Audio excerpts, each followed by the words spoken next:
Assalamualaikum warahmatullahi wabarakatuh. Alhamdulillahirabbil alamin. Qalallahu ta'ala fi kitabihil karim. A'udzubillahi minasyaitonirrajim. Bismillahirrahmanirrahim. Wa ma khalaqnas samaa'a wal arda wa ma bainahuma la'ibin. Wassalatu wassalamu ala nabiyyina Muhammadin wa ala alihi wa ashabihi wa ummatihi ajmain. Sahabat sekalian, kita bersyukur pada Allah berjumpa kembali dalam program Islam Futuristik, episode yang ke-90. Kita akan mengambil satu tema kajian yang sangat menarik berdasarkan sebuah pertanyaan dari seorang sahabat saya. Dia adalah seorang guru besar di Fakultas Kedokteran di sebuah universitas atau perguruan tinggi yang terkemuka di Surabaya. Dia mengirimkan wapri kepada saya dengan menunjukkan ada sebuah penelitian katanya berbasis kepada sebuah berita hadis bahwa manusia kelak akan dibangkitkan dari tulang ekornya. Di mana digambarkan di situ tulang ekor itu katanya tidak bisa dimusnahkan.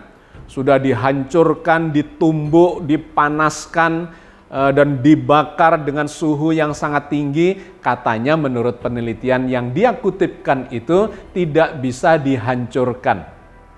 Dan kemudian ini dikaitkan dengan sebuah hadis yang mengatakan bahwa manusia kelak akan dibangkitkan dari tulang ekornya itu. Hari ini kita akan mencoba menelusuri dan melakukan kajiannya. Bagaimana itu sumber beritanya atau sumber dalilnya dari hadis. Dan yang kedua, apakah benar telah dilakukan penelitian secara ilmiah. Dan yang ketiga, kita akan melakukan cross-check dengan berita-berita dari dalam Al-Quran Al-Karim. Oke, sahabat sekalian, kita mulai dari sebuah hadis yang diriwayatkan oleh Imam Bukhari dan Imam Muslim yang menceritakan tentang hal itu. Dari Abu Hurairah radhiyallahu anhu, dia berkata, Rasulullah sallallahu alaihi wasallam bersabda, "Ma bainan nafkhatain arba'una." Qala arba'una yauman, qala abaitu. Qala arba'una syahra, qala abaitu. Qala arba'una sana, qala abaitu. Qala thumma yanzilullahu minas sama'i ma'a fayangbutuna kama yangbutul baqlu. Laisa minal insani syai'un illa yabla azma wahida. Wa huwa ajabud dhanabi wa minhu yarokkabul khalqu yaumal qiyamah. Jarak antara kedua tiupan 40. Abu Hurairah bertanya, apakah 40 hari? Beliau Rasulullah menjawab, aku belum bisa memastikan. Abu Hurairah bertanya, apakah 40 bulan? Beliau menjawab, aku belum bisa memastikan. Abu Hurairah bertanya, apakah 40 tahun? Beliau menjawab, aku belum bisa memastikan. Beliau bersabda, kemudian Allah menurunkan air hujan dari langit, maka mereka pun tumbuh sebagaimana tumbuhnya tanaman. Tidak ada sesuatu pun dari jasad manusia yang telah hancur kecuali satu tulang, yaitu tulang ekornya. Dan dari sanalah manusia tersusun kembali pada hari kiamat. Hadis riwayat Bukhari nomor 4935 dan hadis riwayat Muslim nomor 2955. Juga diberitakan oleh hadis riwayat Bukhari nomor 4554 dan Muslim 5253. Hadis ini memberikan informasi beberapa hal. Yang pertama, digambarkan di situ Abu Hurairah bertanya kepada Rasulullah tentang jarak antara dua tiupan trompet yang digambarkan menandai datangnya hari kiamat. Hari kiamat ditiuplah trompet, nanti dibangkitkan ditiupkanlah trompet. Digambarkan di situ Rasulullah mengabarkan itu terjadi dalam durasi 40. Kemudian Abu Hurairah bertanya, 40 apa? Apakah 40 hari, ataukah 40 bulan, ataukah 40 tahun? Digambarkan oleh hadis ini, Rasulullah belum bisa memastikan. Kemudian dilanjutkan informasinya bahwa Allah kemudian menurunkan hujan dari langit dan kemudian ditumbuhkanlah manusia itu seperti tumbuhnya tanaman dikarenakan turunnya hujan. Kemudian berikutnya lagi digambarkan manusia itu akan bangkit, tumbuh, ya, dibangkitkan pada hari kebangkitan itu dari tulang ekornya. Dikarenakan seluruh bagian tubuh manusia akan mengalami kehancuran kecuali satu hal saja, atau satu benda, satu bahan saja, satu bagian dari tubuhnya yang disebut sebagai tulang ekor itu. Dari tulang ekor itulah manusia bakal dibangkitkan pada hari kiamat. Oke, sangat menarik hadis ini karena banyak dijadikan rujukan oleh para penceramah atau para pelaku kajian-kajian terhadap hadis yang mengatakan bahwa manusia bisa dibangkitkan dari tulang ekor itu. Termasuk kemudian diberikan bukti-bukti ilmiahnya katanya, sehingga kawan saya yang guru besar dalam bidang kedokteran ini pun penasaran dan kemudian mempertanyakan terkait dengan hal itu. Hadis ini secara sanad memang sahih karena diriwayatkan oleh Imam Bukhari dan Imam Muslim. Sahihain, disahihkan oleh dua imam besar yang di dalam grade tentang kesahihan periwayatan sebuah hadis, sanad sebuah hadis itu adalah tertinggi. Tetapi sangat menarik, apakah dengan sanad yang sahih itu matannya, isi kandungannya juga bisa dibenarkan? Itu yang harus kita cross check. Karena tidak selalu hadis yang sanadnya secara periwayatannya itu disahihkan oleh Imam Bukhari dan Imam Muslim itu memiliki makna, isi, kandungan, dan matan yang benar. Apalagi terkait dengan data-data ilmiah. Nah, hadis ini bisa diklasifikasikan sebagai hadis yang terkait erat dengan bukti-bukti ilmiah. Apakah benar seseorang itu bisa dibangkitkan dari tulang ekornya? Apakah tulang ekor itu memiliki potensi untuk bisa memunculkan makhluk hidup kembali yang namanya manusia itu? Yang kalau kita telisik lebih jauh, itu akan terkait dengan DNA-nya. Manusia diciptakan oleh Allah dengan cetak biru yang namanya DNA, untai genetika, kode-kode DNA yang ada di dalam selnya. Tubuh manusia tersusun dari triliunan sel. Di dalam sel itu ada inti selnya, dan di dalam inti sel itu ada DNA-nya. DNA itu berisi miliaran kode-kode genetika yang menjadi cetak biru dari seorang manusia. Kepalanya bulat, rambutnya hitam, matanya dua, tangan dan kakinya dua dengan jari-jarinya, dan seterusnya. Spesifikasi tubuh badan seseorang bahkan sampai pada kejiwaannya itu spesifikasi desainnya ada di dalam DNA itu. Maka secara ilmiah kita bisa mengambil sebuah kesimpulan. Ketika DNA itu diambil dari seseorang dan kemudian secara saintifik, secara teknologis sudah bisa dibuktikan dengan teknologi cloning. Dari DNA itulah akan bisa diciptakan, dibuat manusia yang persis spesifikasi desainnya dengan sumber DNA-nya. Kalau ada seorang laki-laki, kemudian diambil selnya, dan kemudian diambil inti selnya yang berisi DNA itu, dan kemudian DNA itu dimasukkan ke dalam sel telur seorang wanita, yang inti sel dari wanita itu sudah dibuang, sehingga tinggal bagian wadahnya saja di dalam sel itu, ya, yang sudah tidak ada intinya.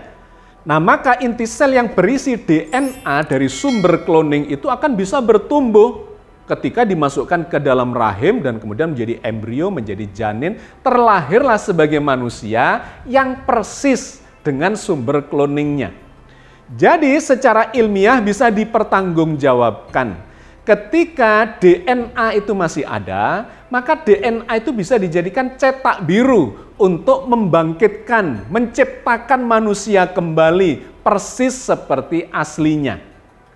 Nah, maka terkait dengan mekanisme atau pola berpikir yang seperti inilah kita bisa mengatakan bahwa sangat masuk akal, logis Allah akan menjadikan bagian tubuh seorang manusia yang sudah mati itu akan menjadi sumber penciptaan ketika terjadi pembangkitan nanti di hari kiamat.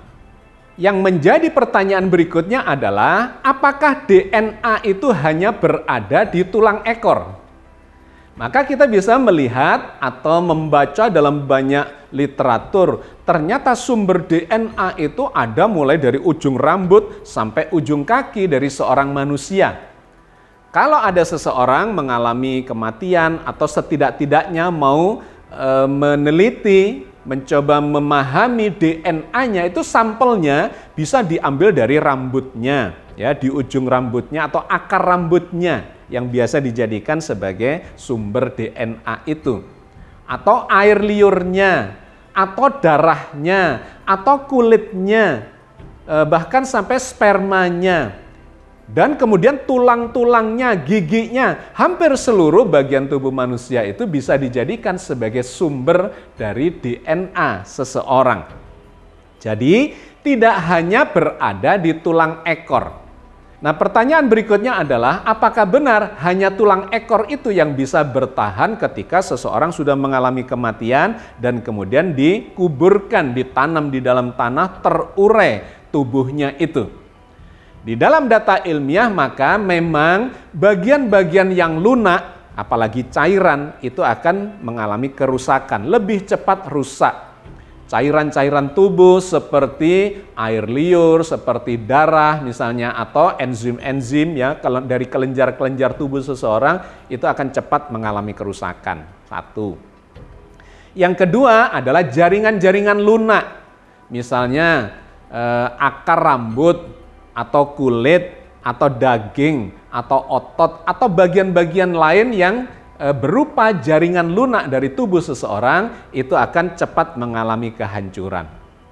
Yang sangat lama mengalami kehancuran adalah yang jaringan keras, yaitu tulang, gigi, kuku, ya, atau bahkan rambutnya, bukan akar rambutnya tapi rambutnya. Itu memiliki derajat ketahanan yang lebih lama dibandingkan dengan jaringan-jaringan lainnya dari tubuh seseorang. Nah, sahabat sekalian, ternyata kurang lebih sama itu, tulang di bagian manapun, dengan gigi, dengan kuku, dengan rambut, itu adalah jaringan-jaringan yang keras yang bisa bertahan lama. Oke, mungkin rambut akan lebih cepat durasinya, kemudian yang lainnya adalah kuku. Tetapi gigi dan tulang itu hampir bisa disamakan akan bertahan dalam kurun waktu yang lama. Bagian tulang dan gigi yang mana? Bagian yang mana saja, kecuali misalnya di tulang rawannya, tentu karena dia lebih lunak maka dia akan lebih cepat mengalami kehancuran.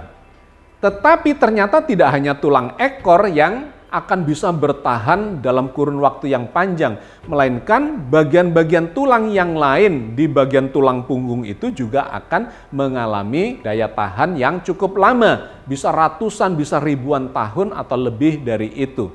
Artinya dari seseorang yang mengalami kematian, kemudian jenazahnya dikubur di dalam tanah, maka akan terurai menjadi bagian-bagian yang lebih sederhana, itu tulang-tulangnya akan mengalami proses pelapukan yang lebih lama. Yang menarik untuk membuktikan bahwa tulang ekor itulah yang menjadi bagian yang tertinggal dari diri manusia yang tidak bisa hancur, diceritakanlah ada seorang ilmuwan dari Jerman, namanya Hans Spemann. Dia seorang embriolog yang pernah mendapatkan hadiah Nobel pada tahun 1935. Dikabarkan katanya Hans Spemann ini pernah melakukan uji coba, eksperimen terkait dengan daya tahan tulang ekor yang katanya ditumbuk, dihancurkan, dihaluskan, dipanaskan dengan suhu yang sangat tinggi, tetap tidak mengalami kehancuran.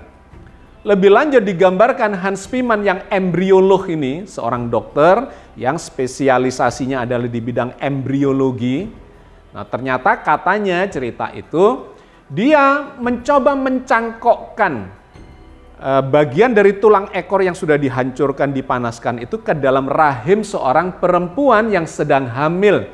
Di mana di dalam rahim itu sedang berkembang cikal bakal seorang manusia dalam fase embrio. dan kemudian dicangkokkanlah serbuk dari tulang ekor itu. Katanya kemudian tumbuh menjadi janin sekunder. Maka ini dijadikan alasan bahwa ternyata tulang ekor itu mengandung DNA yang tidak mengalami kerusakan dan kemudian dimasukkan ke dalam rahim tumbuh sebagai seorang janin. Sahabat sekalian, kalau Anda telusuri cerita ini, kisah ini, maka Anda tidak akan menemukan sumber yang valid. Hampir bisa dipastikan bahwa kisah Hans Spemann yang menguji tulang ekor itu kemudian menjadi janin sekunder itu sesungguhnya adalah kisah hoax. Sahabat sekalian, dalam berbagai literatur kita tidak menemukan bahwa ada seorang ilmuwan yang pernah membuktikan bahwa tulang ekor yang dihancurkan, dibakar dan seterusnya itu kemudian diuji cobakan, dicangkokkan ke dalam rahim dan memunculkan janin sekunder. Jadi dalam hal ini kita belum mendapatkan bukti-bukti empiriknya terkait dengan hipotesa tersebut. Oke sahabat sekalian, itu adalah penjelasan-penjelasan cross-check terkait dengan data ilmiahnya. Menguji informasi yang dikabarkan oleh hadis itu secara saintifik. Berikutnya kita akan mencoba menguji hadis tersebut dengan berita-berita dari dalam Al-Quran. Bagaimana Al-Quran bercerita tentang proses kebangkitan seorang manusia itu? Apakah khusus dari tulang ekornya ataukah sesungguhnya bisa dari bagian-bagian tubuhnya yang lain? Allah banyak bercerita tentang proses kebangkitan itu. Dalam berbagai ayat, salah satunya adalah dalam surat Yasin ayat 77 sampai 79. Awalam yarul insanu anna khalaqnahu min nutfatin fa idza huwa khasimun mubin. Dan apakah manusia tidak memperhatikan bahwa kami menciptakannya dari setitik air mani, maka tiba-tiba ia menjadi penantang yang nyata. Wa daraba lana mathalan wa nasiya khalqah qala may yuhyil idzama wa hiya ramim. Dan ia membuat perumpamaan bagi kami. Dan dia lupa kepada kejadiannya. Dia berkata, siapakah yang dapat menghidupkan tulang belulang yang telah hancur luluh?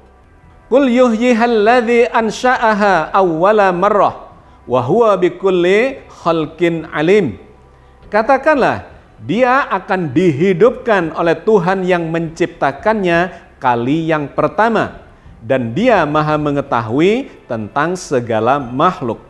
Poin penting yang dikabarkan oleh rentetan ayat ini adalah Allah menciptakan manusia dari setitik air mani dan akan membangkitkan manusia dari tulang belulangnya. Tanpa disebutkan secara spesifik bagian mana dari tulang belulang itu. Tetapi poin penting yang kita bisa mengambil pelajarannya di situ adalah secara ilmiah, tulang belulang adalah bagian yang paling lama mengalami kehancuran dibandingkan dengan cairan tubuh dan jaringan lunak dari tubuh seseorang yang mengalami kematian. Ayat ini menggambarkan bahwa manusia akan dibangkitkan ketika sudah menjadi tulang belulang itu. Sedangkan terkait dengan air mani itu Allah menggambarkan di ayat yang berbeda dalam surat Al-A'raf ayat 172 di mana Allah menggambarkan sumber dari cikal bakal seorang manusia atau anak Adam itu ternyata berasal dari tulang punggungnya atau tulang belakangnya. Wa idza akhadha rabbuka min bani adama min zuhurihim dzurriyyatahum wa ashhadahum ala anfusihim alastu birabbikum qalu bala syahidna an taqulu yaumal qiyamati inna kunna an hadza ghafilin. Dan ingatlah ketika Tuhanmu mengeluarkan keturunan anak-anak Adam dari punggungnya atau dari tulang belakangnya. Dan Allah mengambil kesaksian terhadap jiwa mereka seraya berfirman, bukankah aku ini Tuhanmu? Mereka menjawab, betul engkau Tuhan kami bersaksi. Kami lakukan yang demikian itu agar di hari kiamat kamu tidak mengatakan sesungguhnya kami, Bani Adam, adalah orang-orang yang lengah terhadap keesaan Tuhan. ayat ini memberikan gambaran sangat menarik bahwa ketika Allah mempertemukan cikal bakal manusia yaitu ovum dan spermatozoa, sesungguhnya itu adalah air atau setitik air mani yang keduanya berasal dari tulang punggungnya atau tulang belakangnya. Secara saintifik terbukti bahwa ternyata sel-sel gonad, ya, sel-sel yang berfungsi untuk reproduksi baik pada wanita maupun pada laki-laki, sesungguhnya itu berasal dari stem cell. Sel induk dalam tubuh manusia yang bisa berubah menjadi apapun. Bisa jadi ovum, bisa jadi sperma, bisa jadi tulang, bisa jadi daging, bisa jadi otot, jadi otak, jadi saraf, dan segala macam 200 jenis sel di dalam tubuh manusia, semuanya itu berasal dari yang namanya stem cell. Dan menariknya secara ilmiah dibuktikan stem cell itu pabriknya ya diproduksi di sumsum tulang belakang. Ada di tulang belakangnya, ada di tulang punggungnya. Maka ayat ini sangat menarik secara ilmiah menggambarkan bahwa cikal bakal manusia sesungguhnya berasal dari tulang punggungnya atau tulang belakangnya.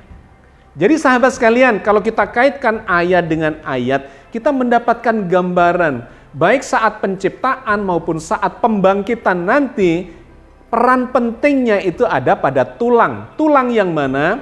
Tulang belakang itu.